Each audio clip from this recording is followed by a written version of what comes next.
Selamat siang pemirsa, Berita Nusantara kembali menyapa Anda pada hari ini. Sejumlah berita aktual akan kami sajikan untuk Anda. Bersama saya Hefatunisa, inilah Berita Nusantara selengkapnya.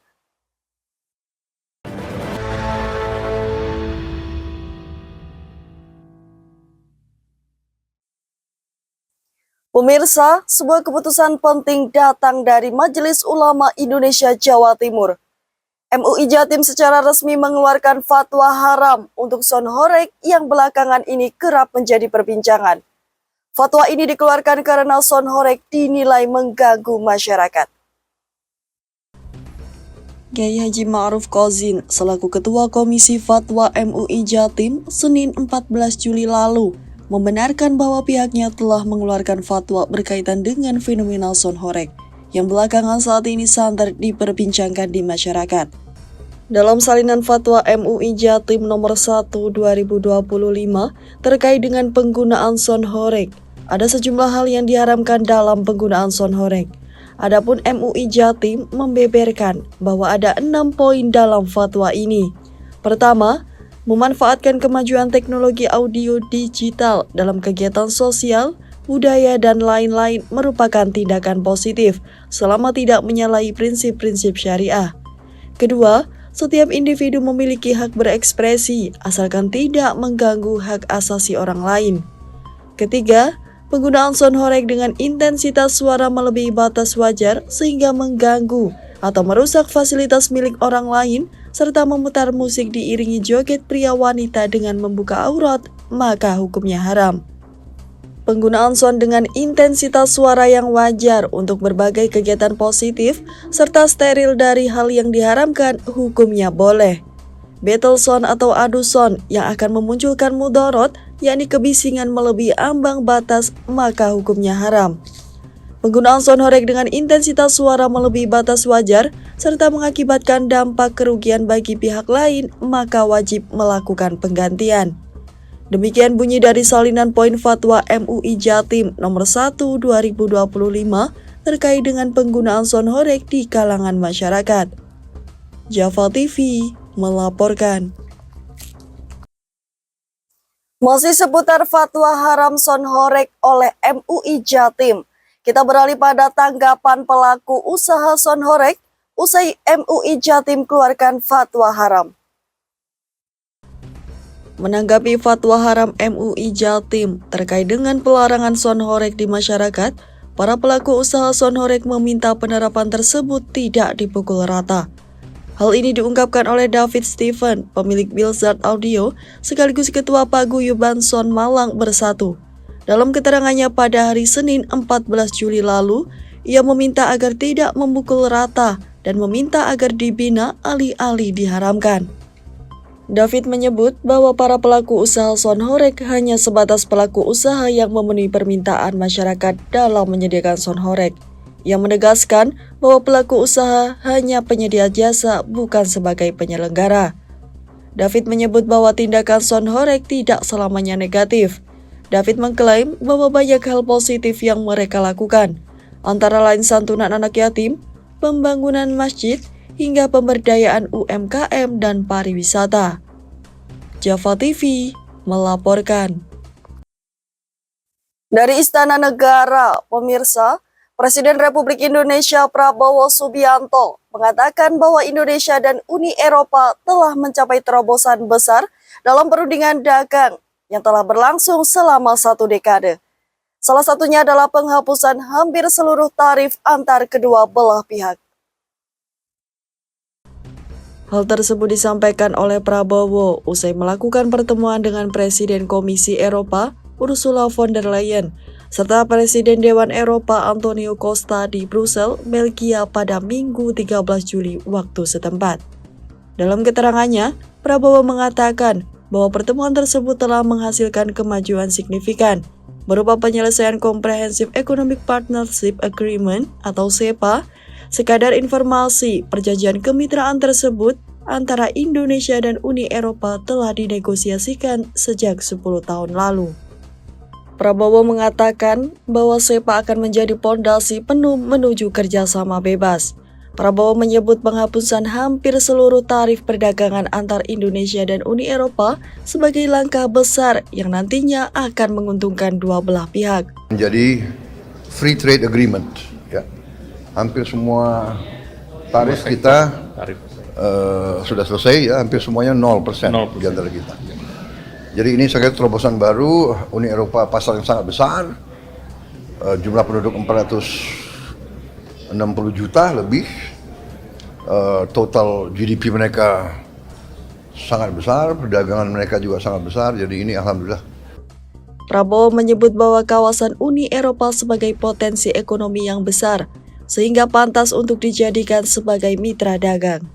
Prabowo juga menyebut hal ini karena penduduk Eropa berjumlah sekitar 460 juta jiwa dengan PDB yang sangat besar. Java TV melaporkan. Beralih ke kabar ekonomi, Direktorat Jenderal Pajak Kementerian Keuangan memberikan penjelasan penting terkait pungutan pajak. Direktur Peraturan Perpajakan Ditjen Pajak Hestu Yoga Saksama dalam sebuah acara di Jakarta Senin 14 Juli lalu mengatakan bahwa terdapat beberapa kelompok yang nantinya akan dibebaskan dari pungutan pajak penghasilan PPH melalui mekanisme elektronik. Yoga mengatakan mulai dari ojol, penjual pulsa, penjual emas hingga pengusaha dengan nilai omset tertentu bebas dari pungutan pajak penghasilan yang ditetapkan dalam Peraturan Menteri Keuangan Nomor 37 Tahun 2025.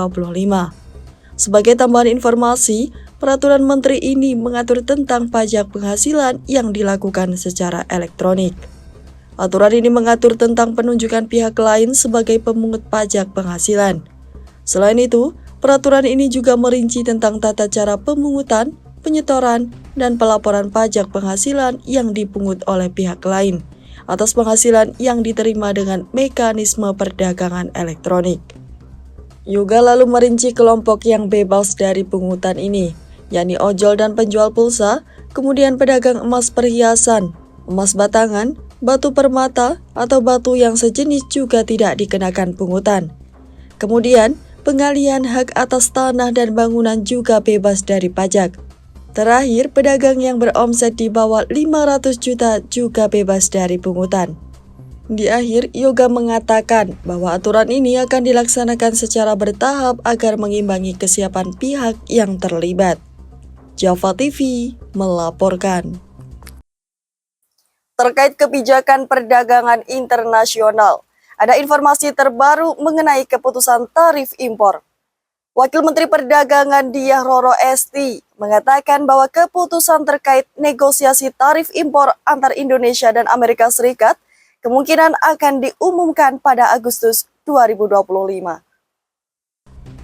Dalam keterangan yang disampaikan oleh Roro di Kompleks Parlemen Senayan, Jakarta pada Senin 15 Juli 2025, Roro mengatakan bahwa ia meminta para pihak untuk menunggu selama 1 bulan ke depan guna mengetahui keputusan negosiasi tarif. Sebelumnya, Menteri Koordinator Bidang Perekonomian Airlangga Hartarto mengatakan bahwa penerapan tarif sebesar 32% terkait produk asal Indonesia ditunda.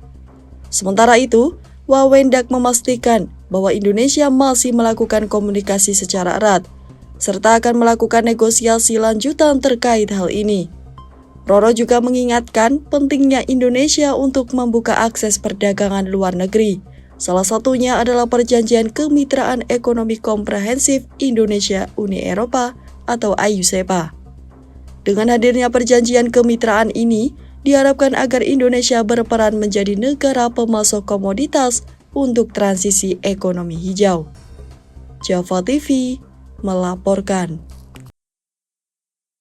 Dari ranah sosial, pemerintah mengambil langkah tegas terhadap penyalahgunaan bantuan sosial. Menteri Koordinator Bidang Pemberdayaan Masyarakat, Abdul Muhaimin Iskandar, menyebut bahwa pemerintah telah menutup rekening penerima bansos yang terbukti terlibat judi online.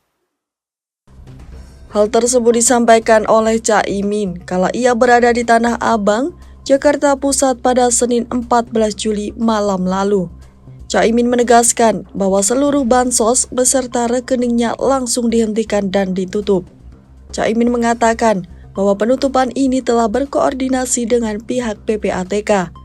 Caimin juga menambahkan bahwa bansos terhadap rekening penerima yang terindikasi judol secara otomatis langsung berhenti. Sebelumnya, Caimin sempat membahas perkara bansos yang digunakan untuk judol bersama Presiden dalam sebuah rapat beberapa waktu lalu. Selain membahas bansos yang digunakan untuk judol, Caimin juga mengatakan bahwa rapat tersebut juga membahas semua aspek yang menjadi bidang para Menko. Java TV melaporkan. Berita internasional datang dari kawasan Asia Tenggara. Juru bicara Kementerian Pertahanan Cina, Jiang Bin, menegaskan bahwa Tiongkok dengan tegas mendukung pembentukan zona bebas senjata nuklir di Asia Tenggara. Hal tersebut diungkapkan oleh Jiang pada hari Senin 14 Juli lalu. Jiang mengatakan bahwa pembentukan zona bebas nuklir di kawasan Asia Tenggara sangat penting untuk menjaga perdamaian serta stabilitas regional. Ia juga mengatakan bahwa langkah ini penting bagi kepentingan keamanan negara-negara ASEAN. Selain itu, Jiang juga mengatakan bahwa Cina bersedia memimpin penandatanganan protokol perjanjian zona bebas senjata nuklir. Jiang lalu menambahkan, pernyataan tersebut disampaikan sebagai tanggapan atas komentar Menteri Pertahanan Filipina. Sebelumnya, Menteri Pertahanan Filipina menyatakan bahwa kesediaan Cina hanya simbolis. Ia mengatakan bahwa Cina harus melakukan denuklirisasi terlebih dahulu untuk menunjukkan kesediaannya. Java TV melaporkan. Dari dunia pendidikan, ada terobosan menarik dalam kegiatan masa pengenalan lingkungan sekolah MPLS dalam rangka MPLS Ramah 2025. SMA Muhammadiyah Kota Kediri menggelar kegiatan edukasi entrepreneurship sebagai bagian dari upaya membentuk karakter siswa yang kreatif dan mandiri. Sebanyak 100 siswa baru SMA Muhammadiyah Kota Kediri mengikuti serangkaian MPLS yang tidak hanya memperkenalkan lingkungan sekolah, akan tetapi juga menanamkan nilai-nilai kewirausahaan sejak dini. Salah satu kegiatan unggulan adalah pembekalan materi entrepreneurship yang disampaikan oleh Ketua DPD KNPI Kota Kediri, Munjidul Ibad. Dalam sesi motivasinya, Munjidul menyampaikan pentingnya kesadaran finansial dan jiwa usaha di kalangan generasi muda. Menurutnya, kemampuan mengelola keuangan dan melihat peluang usaha adalah bekal yang sangat berharga namun masih sering terabaikan di bangku sekolah. Di depan peserta MPLS, Munjidul Ibad mengatakan bahwa urusan finansial saat ini jarang dibahas di bangku sekolah. Padahal menurutnya, kemampuan finansial sangat penting untuk bekal hidup ke depan. Dalam materinya, ia juga menekankan bahwa berwirausaha bukan hanya soal dagang, melainkan soal mental, kreativitas, dan disiplin diri. Dalam hal ini, siswa diajak untuk berani memulai dari hal kecil dan menggali potensi yang ada di sekitarnya. Kali ini kami dari KNPI memperkenalkan pada anak-anak tingkat SMA, pertama memperkenalkan apa itu KNPI, kedua memberi semangat atau menularkan jiwa entrepreneur. Kenapa jiwa entrepreneur penting? Kita tahu perkembangan zaman, perkembangan teknologi semakin cepat dan untuk menuju Indonesia Emas 2045, nah, mental jiwa entrepreneur itu penting ditanamkan sejak dini, minimal ya di SMA itu penting. Jadi mulai mindset, skill, nah, agar ke depan untuk menuju Indonesia Emas 2045 dia itu sudah punya bekal, punya kemandirian, nggak bingung cari pekerjaan, bahkan kalau bisa malah membuka lapangan pekerjaan. Itulah pentingnya materi entrepreneur. Minimal yang simpel bisa mengatur keuangan sendiri, akhirnya bisa punya usaha lah gitu. Melalui MPLS Rama, siswa mengikuti kegiatan yang berbasis pengembangan diri dan pembentukan karakter. Mulai dari workshop, entrepreneurship, pelatihan kepemimpinan, hingga sesi kebangsaan dan motivasi. Sebagai tambahan informasi, kegiatan ini berlangsung selama 6 hari, mulai 14 hingga 19 Juli 2025, dengan menghadirkan Ketua DPD KNPI Kota Kediri sebagai pemateri. Kegiatan ini juga mendapat tanggapan positif dari siswa dan orang tua karena dinilai sebagai langkah nyata sekolah dalam mempersiapkan siswa yang mandiri, siap berkarya, dan mampu menghadapi tantangan kehidupan di luar sekolah. Ahmad Ion, Java TV melaporkan. Kita beralih ke sektor industri. Anggota Komisi 7 DPR RI, Novita Hardini, meminta agar pemerintah segera mengatasi masalah kelebihan stok semen di Indonesia. Hal tersebut disampaikan oleh Novita dalam kunjungan kerja spesifik Komisi 7 DPR RI di Kabupaten Bogor, Jawa Barat pada Senin 14 Juli lalu. Novita mengatakan agar pemerintah segera menyelesaikan kelebihan pasok semen selama 10 tahun dengan pendekatan kebijakan yang strategis serta kolaboratif. Novita juga menambahkan bahwa pemerintah harus segera turun tangan karena masalah tersebut tidak bisa dibebankan di industri saja. Ia juga mengatakan bahwa industri sangat bergantung pada kondisi ekonomi makro. Sementara itu, kepada pelaku industri semen, dirinya mengajak agar mereka bersinergi dengan pemerintah daerah. Hal ini bertujuan untuk memperkuat komitmen mereka terhadap keberlanjutan lingkungan. Java TV melaporkan. Sebuah insiden yang kembali memicu perdebatan mengenai Sonhorek. Sebuah video adu jotos kembali beredar di internet, menampilkan pertikaian antara warga dan peserta karnaval di daerah Malang, Jawa Timur, diduga akibat Sonhorek. Dalam video yang beredar tersebut, tampak sebuah keributan antara peserta karnaval dengan salah seorang warga. Kejadian ini terjadi ketika rombongan karnaval horek melintasi di Kelurahan Mulyorejo, Kecamatan Sukun, Kota Malang pada hari Minggu 13 Juli lalu. Dari berbagai informasi yang beredar mengatakan bahwa sebelum adu jotos terjadi, ada seorang perempuan berteriak karena terganggu dengan karnaval tersebut. Setelah itu, muncul laki-laki berbaju merah yang memaki dan mendorong peserta karnaval. Imbas dari tindakan pria tersebut, keributan terjadi sehingga beberapa warga mencoba melerai. Sebagai tambahan informasi, kerusuhan memang didasarkan pada penggunaan sound horeg tersebut. Salah seorang warga marah dan meminta sound agar dimatikan. Namun, bukannya mematikan, kericuhan malah terjadi seperti pada video yang tersaji. Java TV melaporkan. Baik pemirsa, informasi tadi sekaligus menjadi penutup perjumpaan kita hari ini. Saya Hifatunisa dan segenap tim redaksi yang bertugas pamit undur diri.